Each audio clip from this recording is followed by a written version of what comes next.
Hey, housekeeper, sort this out for me. As soon as Ethan gets home, he throws his bag at me and barks orders. Lately, I've lost the will to resist and just pick up the bag from the floor. Scattered papers and a planner are spread across the floor. Maybe he eats this chocolate when he's hungry. I pick them up and put them back in the bag. But among them, there's one document that stands out. It's a divorce application. And Ethan has already signed his part. In that moment, something inside me crumbles. I can divorce him. Be free from this man. With that thought, I suddenly felt lighter. I quickly grab a pen from the drawer and sign the divorce application. My name is Sophia. I'm 35 years old.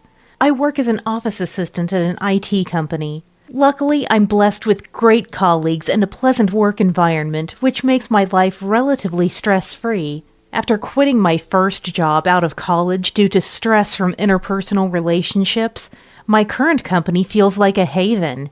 Unless something drastic happens, I plan to stay here. I've been thinking more and more about that.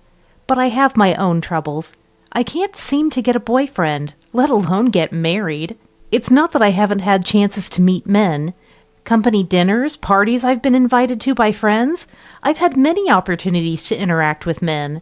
Most of my friends are married with kids. Yet why can't I find someone? Is there something fundamentally wrong with me? Every time another friend announces their marriage, I'm plagued with headaches from overthinking. But then, my life took a turn. It happened at a certain company dinner. As I was sipping my drink, a man took a seat beside me. That was Ethan, who would become my husband. Sophia, right? Huh? How do you know my name? Ethan had approached me out of the blue. We worked in different departments and had never spoken. I knew his name and that he joined the company before me, but that was about it. Sorry for suddenly talking to you, he said, noticing my surprise. He explained that he introduced himself because he'd often noticed me alone at company events and during breaks. I hadn't thought of myself as being alone, but that's probably how it seemed to others. After that, Ethan and I, a bit tipsy, started chatting. At the end of the dinner, we exchanged contact information just because. From that day, Ethan and I began talking more at work. Not during work, but during breaks and after hours. If we happened to meet outside, we'd go to the office together. As we continued this routine, we naturally grew closer. We started going out for meals more often and eventually began dating. Before we knew it, our relationship became known around the office. My colleagues were quite surprised to hear I was dating Ethan, as they hadn't expected it. Ethan remained the same even after we started dating, always kind and cheerful. I felt comfortable around him and found myself increasingly drawn to him. Ethan seemed happier too, which made me feel good. About 6 months into our relationship, Ethan shared something important with me. Hey, I actually have a kid. A child? Ethan had been married before, but divorced due to personality differences. He had custody and was raising the child alone. I've been thinking about marrying you, Sophia. I wanted to tell you before it was too late. Sorry for springing this on you. I was definitely surprised, but I was happy that Ethan was considering marriage with me, and that he shared his past and his child's existence with me. Thank you for telling me. I thanked Ethan. After that, I began to meet Ethan's child more frequently. His name is Benjamin. I was worried he might reject me because he's 14, but Benjamin accepted me right away. A year later, Ethan and I got married. It was a euphoria I had never experienced before, the joy of being with the person I loved. I was glad I hadn't rejected Ethan at that dinner, but my happiness was short-lived. Ethan's true nature began to reveal itself after marriage. I quit my job after discussing it with Ethan. It was a fun workplace, but I wasn't too attached to it. I decided to start fresh as a housewife. Though my duties were limited to household chores and shopping, having no particular hobbies, I spent my day without much engagement. But then I found a hobby. It was painting. I started with pencil drawings out of curiosity and gradually got into watercolors. Soon my room was filled with watercolor paints, palettes, and brushes. This might have been when Ethan started acting strange, or rather, when he began showing his true colors. The first sign was how he left laundry around. "Hey, can you put the laundry over here?" "Oh, sorry about that." We hadn't lived together before marriage, so it wasn't surprising to see such careless behavior. I'm not perfect either. In fact, I was happy that Ethan, who had always seemed so serious, was showing this side of himself. It felt like we were truly a married couple. But no matter how much I asked him to tidy up his laundry, Ethan never seemed to try. Instead, "I'm tired from work, Sophia. You can handle it," he began to say. But once I started doing everything, Ethan left everything to me. "Is dinner ready?" That day, too, as soon as he got home, he demanded dinner. "I told you, Benjamin is coming home late, so dinner will be when he gets back." "I didn't hear anything about that. Are you sure you told me?" "I did tell you." "No, I definitely didn't hear it." My words were in vain, and Ethan got in a bad mood. Dealing with Ethan when he's upset is challenging. He would ignore me if I tried talking to him, and become rough with things, stomping around the house. His behavior was stressing me out. I thought it wasn't right to get upset over small things. Initially, I thought maybe he was just tired and tried to be patient. But as days passed, my patience wore thin, and I began to voice my opinions more. "Hey, I asked you not to leave your laundry lying around." "If you're going to complain, Sophia, why don't you clean it up? I'm tired from working every day, unlike you, a housewife who does nothing." "What? How can you say that?" "Without me earning, there would be no food or house, remember?" "I quit my job because we decided together, Ethan." "Oh, yeah, shut up." "We just couldn't communicate. Am I saying something wrong? Am I saying something that deserves this anger?" Every time I argued with Ethan, I doubted my senses. I heard from Ethan that his divorce with his ex-wife was due to personality differences, but now I'm not so sure. Maybe the problem was with Ethan, and his ex-wife initiated the divorce. But could I really bring up divorce myself? Having finally gotten married and with no job, I was scared of being single again.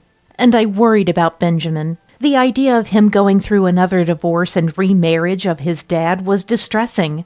For now, Ethan doesn't raise his voice in front of Benjamin, which is a relief. It's expected of a parent, but I'm thankful he maintains a normal demeanor in front of Benjamin. I just thought I had to endure everything. It's my fault for ending up with such a man. Gradually, these thoughts began to occupy my mind. About 6 months into the marriage, Ethan started coming home very late. Although there were occasional late nights at his company, it was unusual for him to stay out until midnight. Yet Ethan would text, "I'll be late tonight. Might be past 12 a.m. He did inform me, but what was he doing so late at night? Could he be cheating, even though we just got married? These thoughts crossed my mind often, but I had no evidence or confirmation. And he didn't seem like he was cheating. One reason was that Ethan started bringing colleagues home. Their names were Liam and Grace. Liam was very refreshing, a true image of a fine young man. Grace was beautiful and fun to talk to, though not close in age. Both were from Ethan's department, so I didn't know them before. Initially, I was unsure how to interact when they first visited, but as they came over more, we became friendlier. "Sophia, let me help you with the dishes." "No, it's all right." "No, please let me help. You prepared the meal after all." "Well, if you insist, I appreciate the help." Grace helped wash the dishes and glasses and assisted with preparing drinks, while Liam kept a tipsy Ethan company. I realized that if Liam and Grace weren't there, I'd have to prepare everything and clean up alone, which honestly felt like a hassle. "Ethan, you're too drunk. Don't trouble Sophia." "It's okay. Sophia's fine." I could hear their conversation from the kitchen. Given his unusual attitude, I thought Ethan didn't care about me. But then Grace said something surprising. "When someone can say things like that, it means they have a good relationship, right?" "Huh?" "Ethan always talks about Sophia, how delicious yesterday's dinner was, how he feels at peace at home because of you." I was shocked to hear Ethan talk like this. "Ethan said that?" "Yes, he talks about home every day. It sounds so nice. I hope to have a wonderful family like Ethan's someday."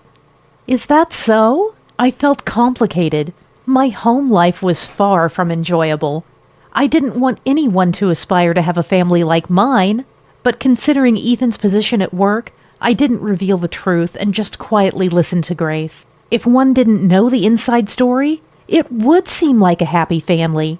Benjamin joined the conversation, creating a pleasant atmosphere. Liam and Grace were kind to Benjamin.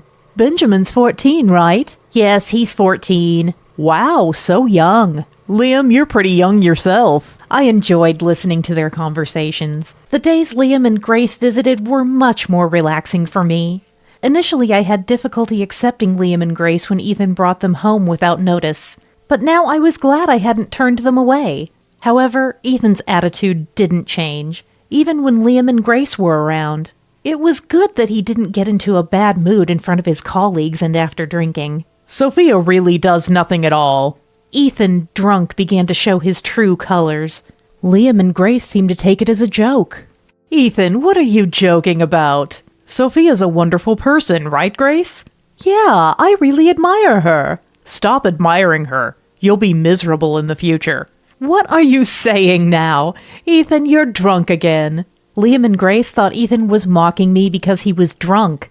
They laughed it off, probably because they usually heard good things about me at work. But I knew they meant no harm. I was used to Ethan's demeaning remarks and could only respond with a quiet smile. Several years later, time flies and Benjamin went off to college. After 4 years, he graduated and started a job at a local company renting a house near ours. Initially, I suggested he could live with us, but Benjamin insisted on experiencing living alone. I respected his decision and accepted it. Ethan's behavior remained unchanged. By then he had been promoted to a department head and was busier than ever. He sighed more and was careless with things, but his attitude towards me hadn't become harsher. I thought he might be using me as an outlet for his accumulated stress. As usual, he often brought Liam and Grace over for drinks and started coming home past 12 a.m. more frequently. I figured Ethan must be relieving his stress in his own way. Some more years passed, and I got a call from Benjamin. "Mom, I'm getting married." "Married? Congratulations!" I felt like time had flown by since I first met him at 14. He said he had already talked to Ethan, who was happy about it. From that day, we started preparing for the wedding and had family meetings. Ethan was busy, so I did most of the planning. We decided to invite Liam and Grace, who had been a great help. They both attended the wedding. They even took care of a drunken Ethan, which was embarrassing for me at such an event. However, they managed it well, especially Grace, who stayed by Ethan's side the entire time. She was by Ethan's side the whole time, never leaving him. A bit too close, perhaps, but she seemed slightly drunk too.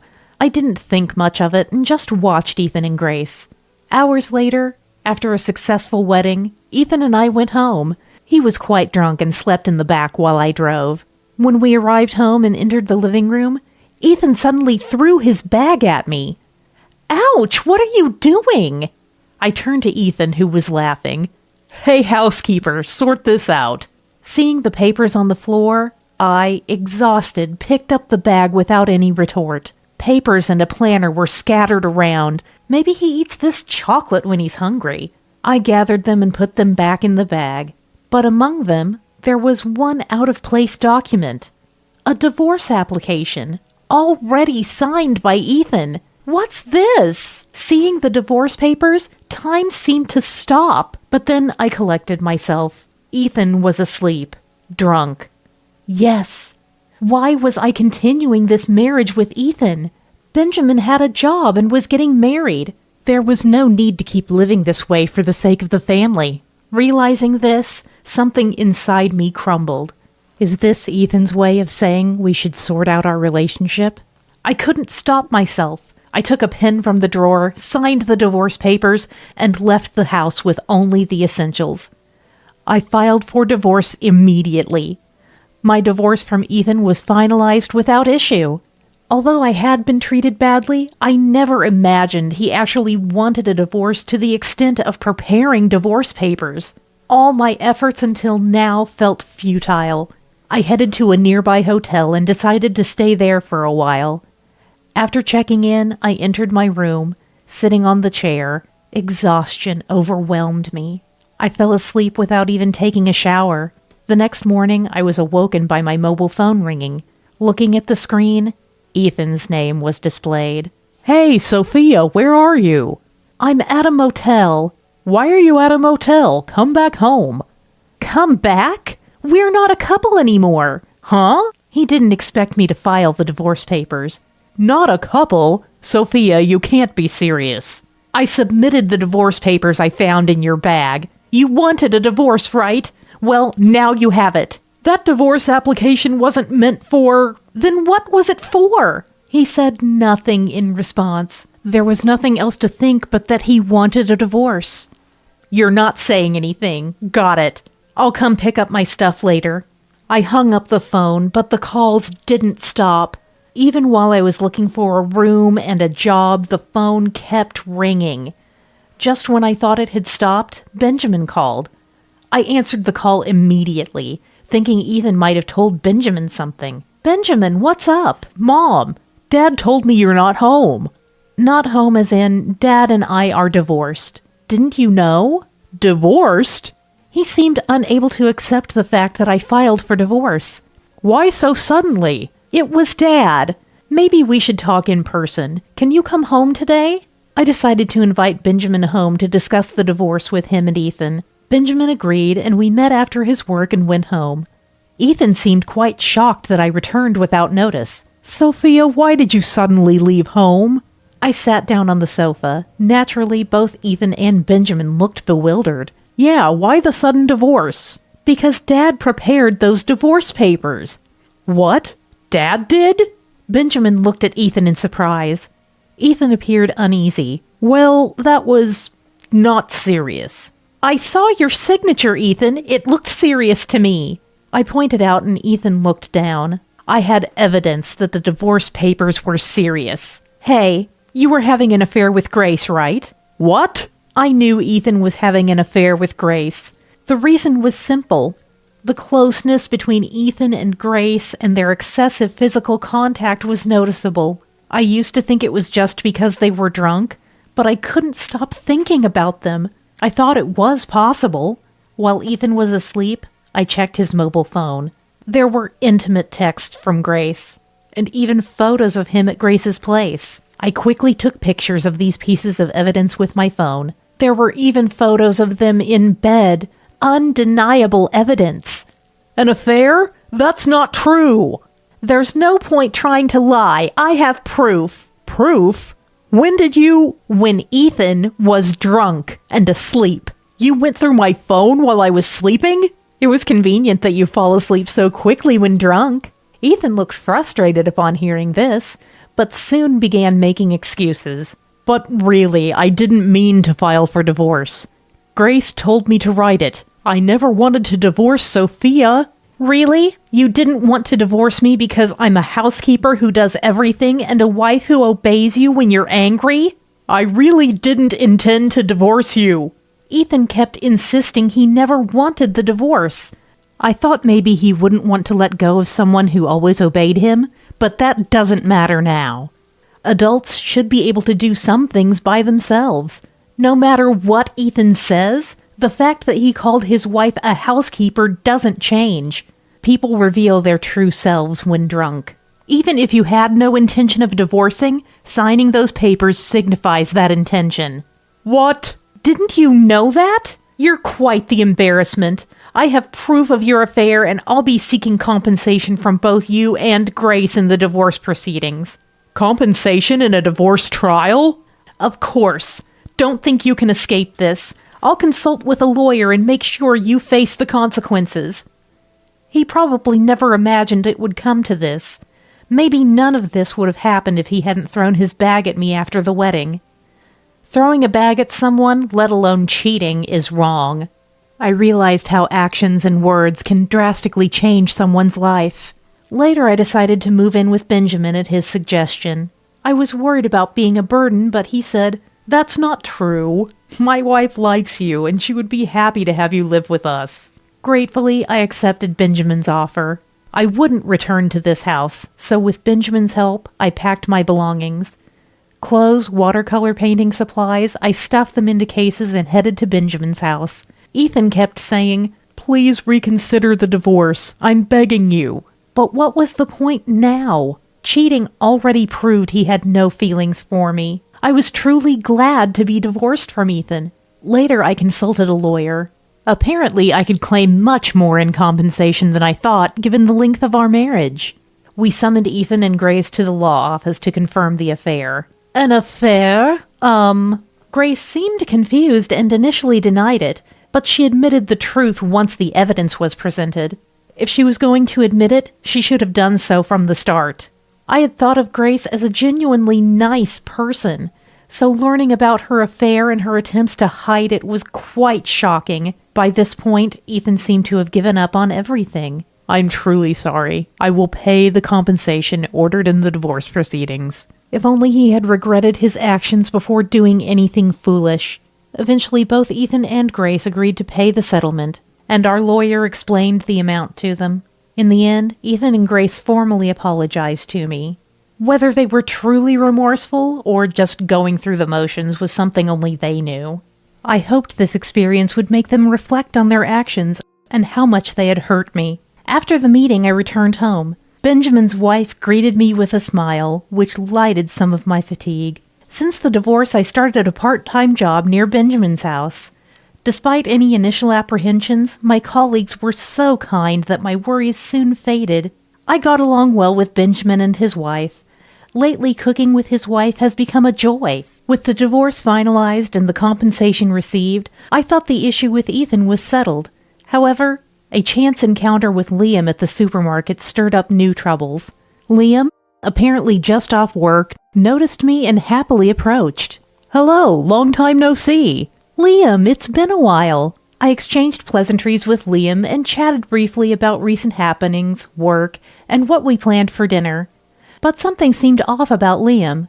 He didn't have his usual cheerfulness and appeared somewhat anxious. Curiosity got the better of me, and I casually asked, "Liam, you seem a bit down. Everything okay?" "Oh, well." His hesitation confirmed my suspicion. As I waited for Liam to speak, he slowly began. "I recently broke up with my girlfriend." "Oh, really?" "Yeah, she was Grace, the one I was always with." "Grace?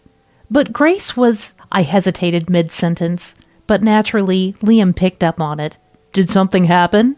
Prompted by this question, I told him about Grace and Ethan leading up to the divorce. Liam was surprised. "You divorced?" he said. "Yes, a little while ago." "That's why I haven't been invited to Ethan's house recently. He still talks about his family at work all the time." "Really?" I couldn't help but be perplexed by Ethan's actions. I felt overwhelmed and instinctively held my head in my hands right there in the supermarket. I had a feeling that Ethan and Grace were in that kind of relationship. They seemed unusually close. "So, Liam, you thought the same?" "Yes, well." Liam looked down awkwardly, but then looked up. "I can't forgive Grace and Ethan. I'll report this to my supervisor at work," he said. I was surprised to learn that Liam had noticed Ethan and Grace's relationship. I thought I was the only one who had. We parted ways that day, with Liam promising to let me know what happened later. A few weeks later, I received a text from Liam. He must have told his supervisor about Ethan and Grace. Curious about the outcome, I immediately checked the message. Apparently, Ethan and Grace both received pay cuts. Ethan was also demoted and continued working. Liam's disclosure led to Ethan and Grace's affair becoming widely known at the company, and they were now viewed coldly by their colleagues. Ethan remained at the company, but Grace resigned, finding it difficult to stay after the incident. I was surprised Ethan didn't resign, but he probably realized he wouldn't find a stable job elsewhere. I wonder how long he can keep this up. A year has passed since my divorce and since Liam contacted me. I hear Ethan is still at the company. Both Ethan and Grace continue to send me payments, so they seem to be managing somehow. Liam was promoted for his hard work. Ethan, who once looked after Liam, is now in an inverted position due to his own actions. I'm curious about how he feels about this, which might reflect poorly on me. Currently, I'm living with Benjamin's family and working part-time at the supermarket. Benjamin, his wife, and I get along very well. Today I'm planning to bake sweets with Benjamin's wife. a kind workplace, a kind family. I'm grateful for this environment and continue to live my days with appreciation.